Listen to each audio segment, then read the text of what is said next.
We got an agent. Yeah. Because Spirit was here today. Yeah, I was about to say. You know, we were talking to London a few days ago before all of this. I think like Wednesday. He was like, "Yeah, Spirit's gonna be there," and then the whole night. So I was like, "Oh wow, that's dope." He's original. His windmills was like chinos. Wow.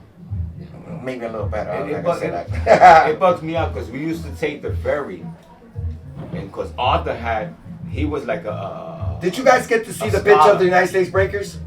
Yeah. Yes. We took you took pictures? Yeah. He brought it in with the frame. I made him bring that in. Yeah. Because who's in those pictures? Them. Us. Yeah, they're in there. Trac, me, Spirit. We took a picture together today. JoJo. And let me tell you, JoJo and Prince. This a boogie boy named Prince. Mm-hmm. He had a different style of boogieing. You know what I'm saying? After mine, but it worked. He was a crowd pleaser. You know, I was more the battle guy. You know what I'm saying? Yeah, that's true. So he'll do stuff like he'll wave his stomach and make it look like he's pregnant and he'll start walking. He will bring his shit out there. Like this far out. Like Salah? Yeah, just like Salah. Yo, he danced like that Salah. You know what I'm saying? That was his style of dancing. Like he was entertaining. I was more the battle kind of.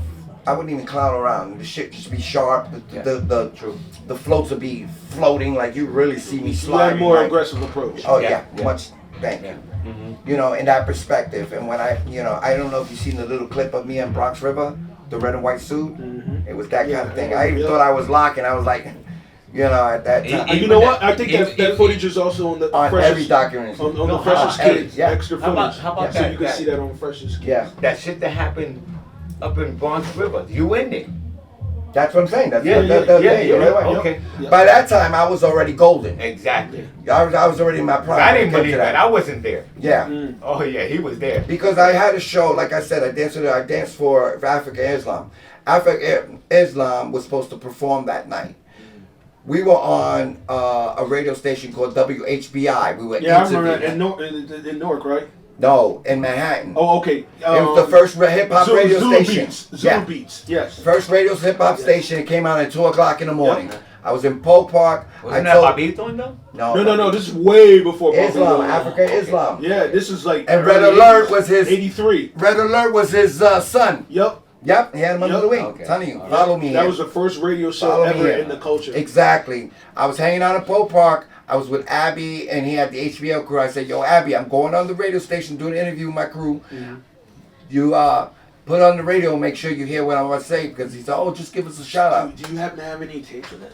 You know what? That's a good question. That's a good question. Because there is some HBI stuff that on some website. Yes, somebody sent me. Posted up, Somebody sent me to the interview. Really? I forgot it is on my phone, bro, and I forgot who sent it to me. Oh wow! And they sent it. I think it was. The tape dude. The tape dude. No, I think it was DJ. The one who was DJ near Ruggs. Ruggs. Oh word. I think DJ Ruggs sent it to me. I gotta look for it. Yeah. But it talks about the 3D crew and all that. Yeah. But I'm saying that to say that it was around that moment when we decided to kind of form the group, the United States Breakers, at that time. Yeah. And they were already on the B Street tour. And while they were on the B Street tour, we were doing other shows, bar mitzvahs and stuff like that. And we got that was a busy time to be in groups doing shows of we had Destiny, the graph writer. Yeah. We had a couple of people, Destiny, he did a graph writer for Audi, and they kept it. Nice. And they made a car.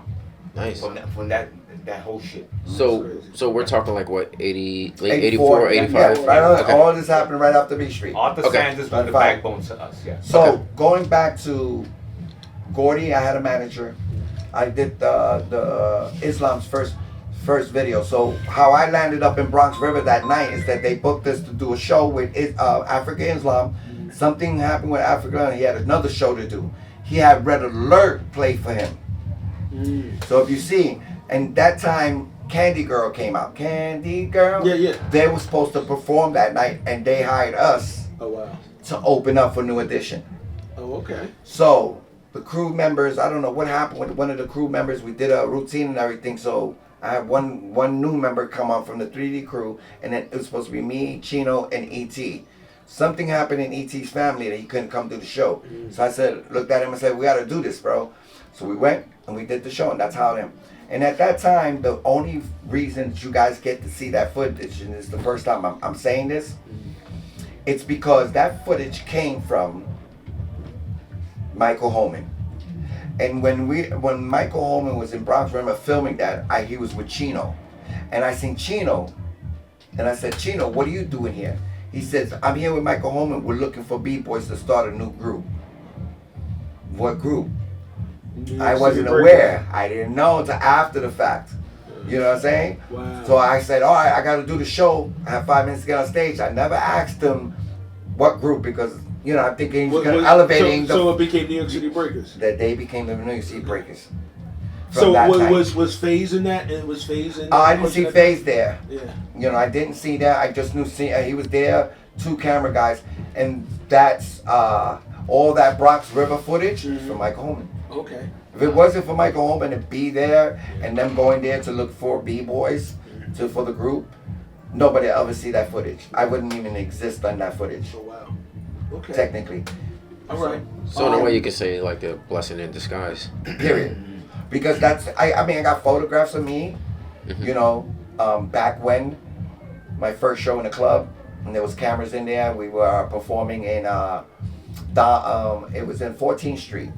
It was a club, underground club. We did a performance there, and Wiggles and Fable and Freeze. Freeze wasn't there. Fable was. So we had a battle and showcase from the 3D crew with Man Sister and Force. Now that I know, I always thought they were Rocksteady. I was just about to ask you, you know, Magnus. Well, Kenny had to remind me about that. You know, and I always thought they were Rocksteady. Yeah. This before you got down. So we've always had a battling concept with them because we battled them in this place called Holy Spirit on University, and it was always a showcase battle. But my boogie elevated so much that I started getting such a reputation that people wanted to see me and Freeze battle. You know what I'm saying? Because you know you already had the aggressive aesthetic, you know, and then you know you were also b-boying, so that carried over to. I wasn't b-boying. I was boogieing. So so I learned the breaking little by little with him as we started doing the United States Breakers. Okay. We would practice behind his cousin's house on Valentine Avenue, and he would my brother's house, yeah. So his brother's house, and I would just practice little things. But then I would go home and practice little backspins and stuff. Yeah. But you know, I had foundation stuff that I really didn't throw out there, and it was kind of getting late in the game, like 85, 86, and it kind of like was wearing out anyways. Yeah. And you know, I didn't become a full-fledged breaker until 91. Okay. So would you say that you two are actually each other's teachers? Yes. Yeah. Okay. Yeah. Yes. Okay. Two questions for you, Trac. Pluto, I'm sorry. Can I ask a question? Yeah. That footage at the Bronx River, you remember when they had like the kid, he was on the floor and he was acting like he was like itching, like he was scratching himself? Yeah. It's in a Planet Rock video, and then he started going to footwork. Mm-hmm. Do you know who that person was? No. Okay. You know what I'm talking about, Pluto? Yeah, I know what you're talking about. I don't even know who that is. Okay. Yeah. But I know exactly. no I was just always intrigued because he had like mad character. He was just like like he was like like he was ticking, like he was itching. Yeah. And then he just broke out to like start doing crazy footwork. And it's a short clip. Yeah. Okay. Yeah, so short. Okay. So I have this. I might have this picture of both of you, but I know emphatically that you're there. You know, you Trac. It's a black and white photo, and I think it was in Boston when you guys were on a stage. Yeah. Elevated Commonwealth. I have it here. Lawrence, Massachusetts. Were you there? No, I was supposed to be there. He was supposed to be there. Yeah. So and Cootie came out. So that's Corey came out in my place. That happened Kuriaki. when we went there. Yeah. It was when Diana Ross did the Central Park, Oh, and it rained out. Yeah, I remember. We that. left. Cootie just came back from Hawaii, and we found out, and we grabbed, we took him, and he came with us. So That's you Lawrence, guys Massachusetts. drove up to Boston. Yeah, for that. a guy named Charlie came to pick it up in our van. But he was a DJ. And mind you, I practiced the whole time, and that shit they came dubbed out. me. That shit came out in their newspaper the following day. So those pictures are from the newspaper. Yeah, I got one of the pictures now. He said. I got them. Yeah, That's I Commonwealth Park. Okay. And you can see JoJo there. You can see his brother Mike there. Yep. Cootie was there. Yeah, and you guys are on stage. You know, Exactly. I've got one. I did a close up of one of the pictures of you. You're doing tops, and then another one, you know, of him. You On the doing floor. footwork. Yeah, On the doing floor. footwork. Yep. Yeah. Okay. I would have been the boogie boy for the whole Definitely. showcase. Most definitely. I'm still debating on with that because I'm a little disappointed to know that what happens after 20 years later, why it was being played like that. Yeah. Because how does the Cootie come out of nowhere? We've been practicing for that show for like 2 weeks, and Cootie comes out of it. So you just replaced a boogie boy for a breaker, which didn't make no sense because most groups have breakers. They always need a boogie boy. Yeah. That was at the time. In Lawrence, Massachusetts, you know what song? When we got to Massachusetts that we started hearing? What's that? Damn, what's the name of that fucking record, man? It just went right out. Was it electro record? Run DMC. It's like you. It's like Like that. It's like that. Yeah. That's what the record That's from the was Run on. DMC. Run That's DMC album. when the record. Yeah. Exactly. Yeah. Yep. All right. I know what you're talking about now. Yeah, because that was everywhere. Let me tell you, everywhere. and our Just name like came out. Roxanne. Yeah. Yeah. That name came. That was like 2 years later. Yeah, Roxanne. That Roxanne whole was just as thing. big as That whole song. thing. Yeah. That Central Park. I would always remember that.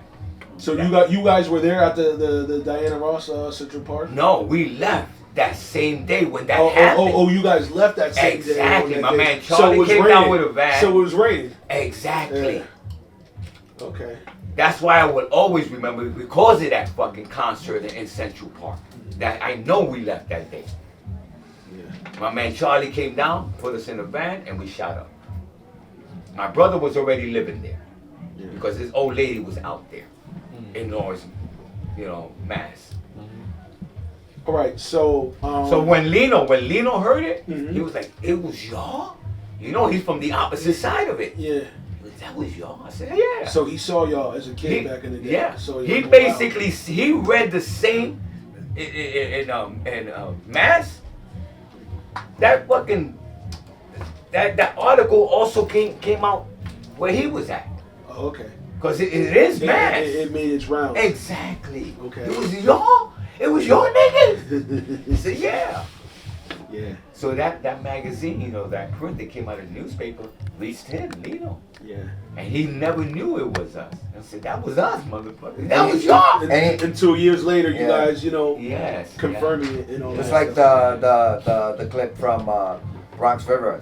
It's like 20, 30 years later, nobody knew it was me, but it's in every documentary. Exactly. You know what I'm saying? Yeah. And it's not till now everybody's starting to give me the acknowledgement. and the, Is that you? That was you? I have it on my You know, phone. it's funny how sometimes your flowers and your acknowledgement, comes later.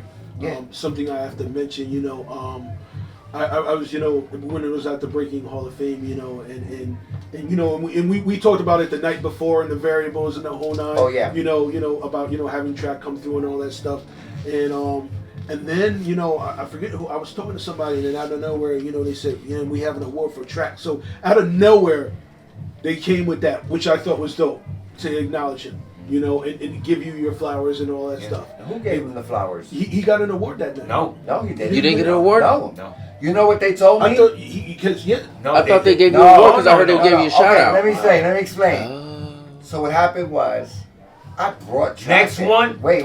no, we were talking about it the night before. And we sat there just so they can see him. And the thing with that was, what I was told is there was a discrepancy based on an interview he did, that he made some comments about slurping, so they were kind of blackballing him from the presenting him with the award. Once I brought him there and people started approaching them and saying, "Yo, you're telling me that Forrest Gump gets an award before Trac2?"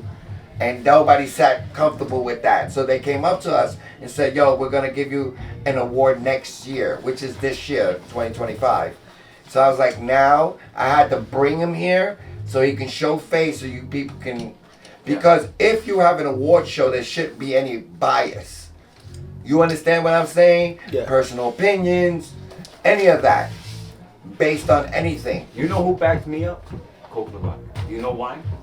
Because when I met Coke Levac in the Katona Park Jam, I told him, "Are you are you in a legacy of the Hevelo? He goes, yeah. I said, did you know that's my uncle's club? So that makes you my uncle's because of the connection of the history of where Hevelo was. That's when you started doing your merry-go-round in the Hevelo. So when I went to Coquilamac, I said, do you know you my uncle? You are part of my uncle's club. You are the legacy of my uncle's club. Yeah. And that day, the twins was there because of Speedy, who brought me there. It was like, yo, which members here are from the Hevelo? Me, twin, everybody. Me, twin. All of y'all are an extension of my uncle's club. Yeah. That makes you my family. It was like, whole fucking yeah. It's part of the lineage. And that's when they said, you know, Trac, man, we love you. We know what you have been done. Next year is your year. Next time is your year. Here's the thing. Sometimes people, as we all know in this history, we all do history and we try to do to the best of our ability. Sometimes the context people don't understand. Sometimes the stuff that we're conveying may not grasp people. Exactly. Sometimes it takes years for them to catch on, and then they realize, oh wow, he was saying this years ago, and then it's like now we see that. There's certain things that you said that I personally, seen, and I'm like, there's some receipts to the stuff that you said, in the past that that I may have not have seen, or the culture may have not have seen. So, but that's the beauty of all of this, because we since we have technology, we can address those things, at a time and put that in perspective.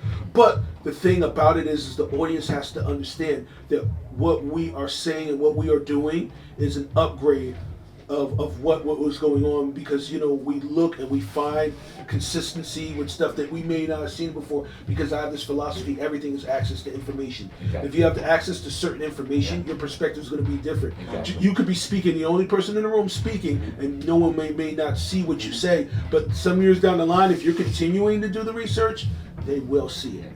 So yes, But, definitely. Because when you were over by the twins, he was standing like right here. I was standing right here, and Ness was standing right next to me, and Ness was like turned away, and I'm like, oh shit. I'm like, yo, I thought I would never see that. And then Ness is like, yo, what do you mean? And then so I tap on him, I'm like, yo, look. And then one of the rare times I ever seen Ness lost for words, bro. But that was dope to see that, because I've had conversations with you, the cohesion that we need for all of you OGs. You may not totally agree with everything, but you guys are still those dudes that are responsible for this stuff. So there has to be at least a cohesion of context that we'll figure it out. But first, we really need to show that this is where it's from, because there's dudes outside of New York City telling New York people what New York history is, and I'm like, that's why you guys look crazy. The best, and this is Ness, my son.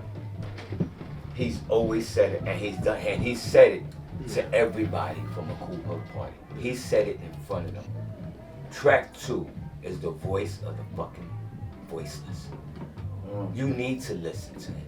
So when I went there and I said, you a Hevelo alumni? You a Hevelo alumni? You a Hevelo?